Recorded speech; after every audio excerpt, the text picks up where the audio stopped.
Hello. The Earth's check engine light came on because stuff has happened. So what's up? A portion of I-95 has collapsed, but no one could tell because the traffic remained at a standstill. That's a joke. People could very much tell. From the fire, a tanker caught fire below an overpass that served I-95. And then that collapsed. And now you can't drive there. It is precisely not very good. If you own a motor vehicle, my advice to you is to check to be sure that it is both not on fire and not parked under an overpass that services I-95. Those two tips could quite significantly lower your auto insurance. Sponsor me, Geico? All right, this Reddit situation has gotten seriously wackadoo. On a scale of just kind of chillin' to Bonkerstown banana pants, we've certainly got some fruit in our pants. Quick background. So Reddit was making some changes that the user base very much did not like. And so the user base was like, we're gonna protest by taking a bunch of very popular subreddits private. We're talking like thousands of subreddits that have millions of followers. So many subreddits went dark on the first day that Reddit crashed. Like the site just died. And so a bunch of the volunteer moderator staff at Reddit were like, hey, we're the beating heart of your app. You should listen to us. But the Reddit CEO was like, nah. He went and did an AMA. He had a very combative tone and didn't really answer any questions. And then he sent an internal memo to staff saying, basically, this is gonna blow over, we don't care. And so what was previously a 2-day blackout protest is turning into an indefinite protest. Literally all that Reddit had to do was listen to their user base at all, and maybe just find some sort of agreement, instead of just being like, hey, we're unilaterally changing the things that you care about, and you have 1 month to vacate all of it. It wasn't even like, hey, here's a 1-year heads up, or even a 6-month heads up, just 30 days. Fuck you. I will go much more into like why this is specifically stupid, and I kind of have before in other videos, but it's specifically stupid. Joe Biden, Barack Obama, Mike Pence, and Donald Trump all had classified documents that they shouldn't have had in their possession.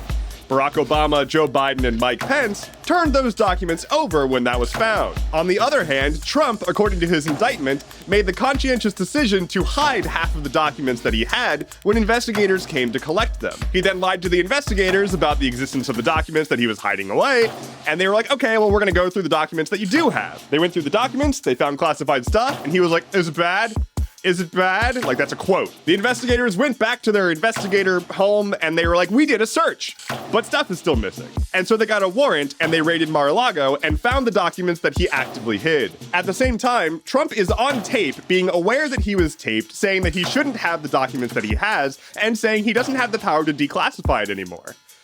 On tape, to people who shouldn't see these documents. Those are just two of these several things in the indictment that are just really not good for this guy. Now, look, if you want to talk about like the problems with Joe Biden, there are a lot of them, and I will talk about those. I don't like him.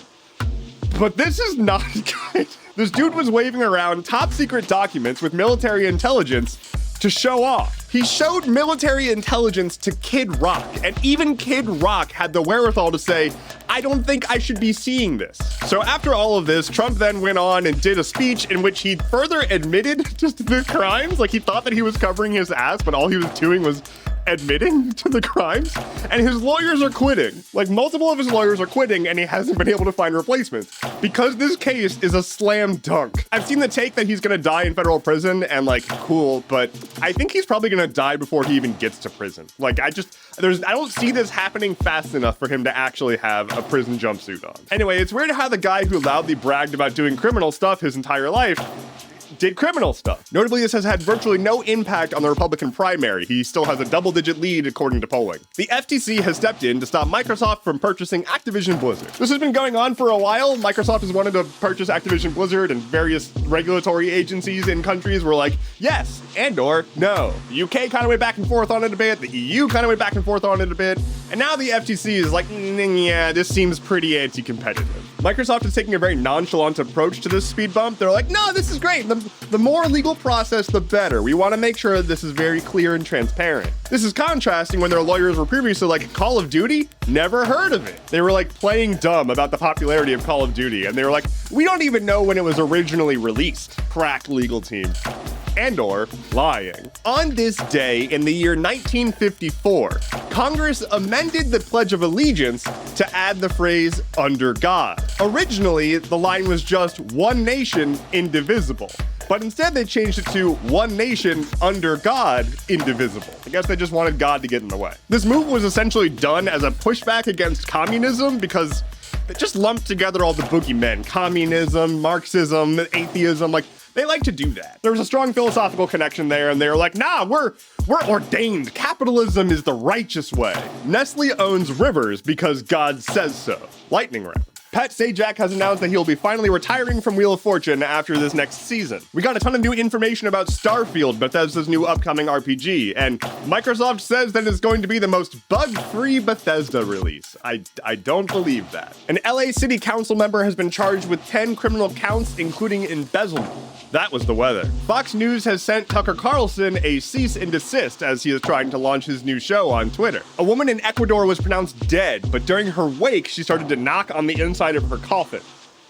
Yike. Get your chocolate fix in now because the price of cocoa is soaring to a 7-year high. And finally for today, as a cost-cutting measure, the pizza chain Dominoes is pulling out of Denmark. You heard it here first, folks. Thank you so much for watching today's episode of Stuff Keeps Happening. Head to stuffkeepshappening.online for sources, bonus content, and rain clouds up in the sky. My name is Endeavorance. I'll be back on Friday. As a reminder, it's Wednesday. I will be on Twitch tonight at 7 p.m. Eastern Time. I hope to see you there. In the meantime, take care and be well.